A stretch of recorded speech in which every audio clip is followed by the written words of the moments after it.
Queridos oyentes, en medio de la rapidez y las múltiples ocupaciones que se presentan en nuestra vida, debemos recordar las palabras del gran Maestro, nuestro Señor Jesucristo. Él expresó: «Mas buscad primeramente el reino de Dios y su justicia, y todas estas cosas os serán añadidas».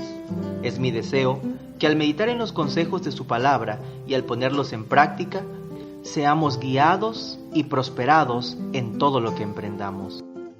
El comentario de este día 28 de julio del 2017 está basado en Jeremías capítulo 3. En el primer mensaje de Jeremías, comenzando en el capítulo 2, Dios había condenado a Judá por dos motivos: habían rechazado al Señor y habían creado sus propios dioses. Los primeros versículos de este capítulo 3 continúan con este tema. Los mensajes de los capítulos 2 al 6 fueron dados durante los primeros 5 años del ministerio de Jeremías, antes de que se hallara el libro de la ley.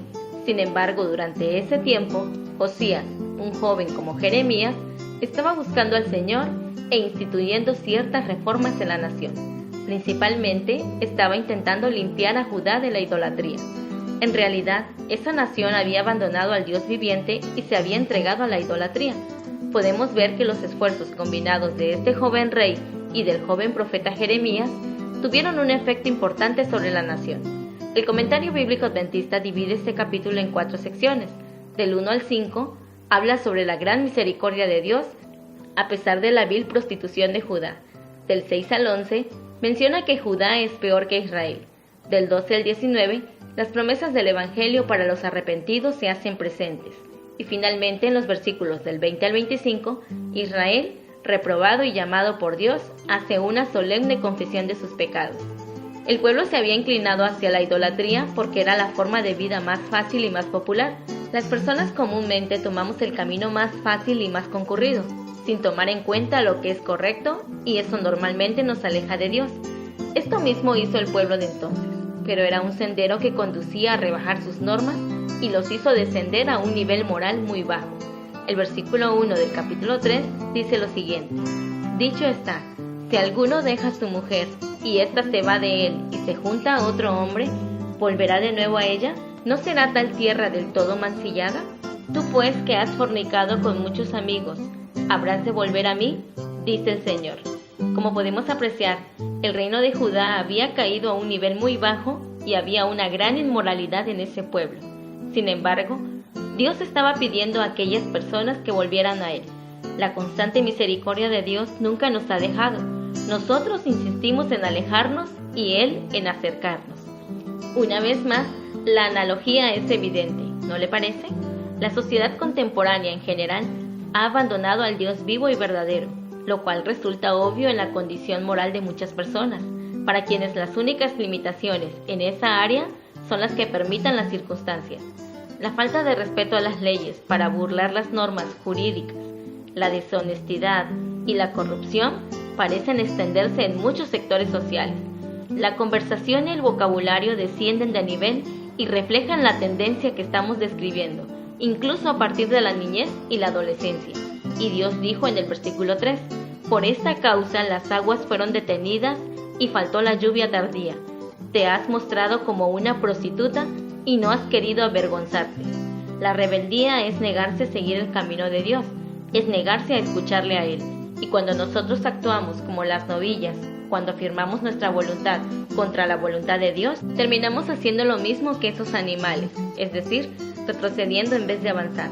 Si nos rebelamos contra el Señor y su voluntad, solo conseguimos alejarnos cada vez más de Él. Leamos entonces el versículo 6 de este capítulo 3 de Jeremías. «Me dijo el Señor en días del rey Josías, ¿has visto todo lo que ha hecho la rebelde Israel? Se ha ido a todo monte alto y bajo todo árbol frondoso, y allí ha fornicado». Dios le está diciendo al reino de Judá que aprendiera la lección del reino de Israel, que ya había sido conducido a cautiverio, y les recordó que Israel había hecho exactamente lo que ellos estaban haciendo. Había sido obstinada y rebelde como una novilla, pero Dios había tratado de que Israel regresara a Él, y ellos no lo hicieron así. Como resultado, fueron llevados al cautiverio. Así que lo que le sucedió a Israel les debería servir como lección y como advertencia al reino de Judá. Como el Israel moderno, también nos debería servir este ejemplo a nosotros. No deberíamos insistir en alejarnos más de nuestro Dios, No podemos seguir retrocediendo, pero esta porción de Jeremías me hace recordar a un pequeño amigo de mi hijo que dice: porque quiero y puedo, por eso lo hago.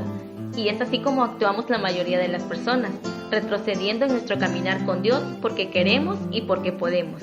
Dios nos ha regalado la libertad. En el versículo 10 observamos que Dios estaba dejando en claro que el pecado de Judá era peor que el pecado de Israel. Las 10 tribus del norte no habían tenido la misma oportunidad que las tribus del sur.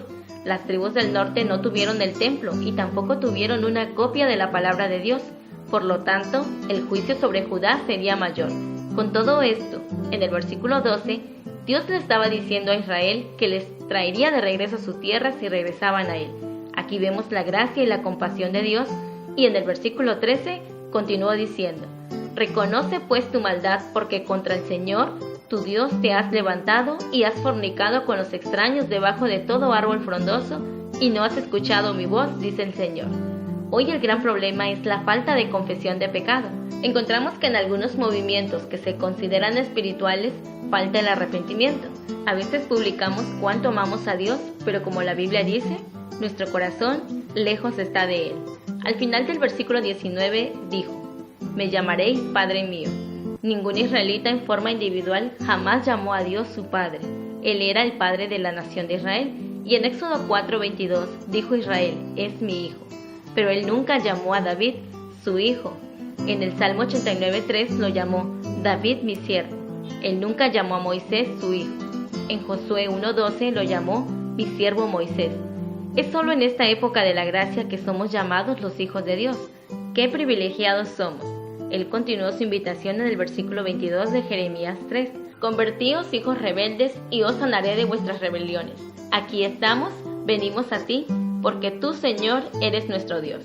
Confesar nuestros pecados nos abre una puerta tan especial que no deberíamos desperdiciar. Querido amigo, te invito a meditar en esta invitación que Dios nos hace.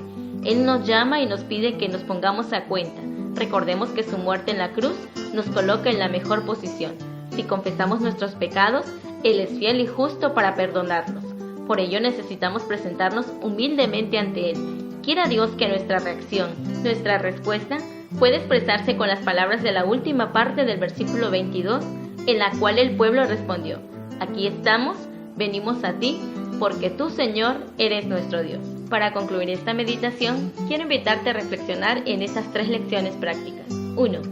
Recuerda que aunque somos pecadores, nuestro Dios es grande en misericordia. 2. En cada momento, la vida nos permite, con las cosas que nos suceden a diario, reflexionar cuán lejos estamos de Dios y que podemos regresar a Él. 3. No importa cuán grande es nuestro pecado, si lo confesamos, Él es fiel y justo para perdonarnos. Se despide de ustedes su amiga Marlene Mechuna Hernández, agradeciendo al pastor Daniel Juárez Ángel por escribir esta meditación y quien es responsable del distrito Gaviotas 2, Asociación Centro de Tabasco. Es mi deseo que la paz de Dios more en su corazón.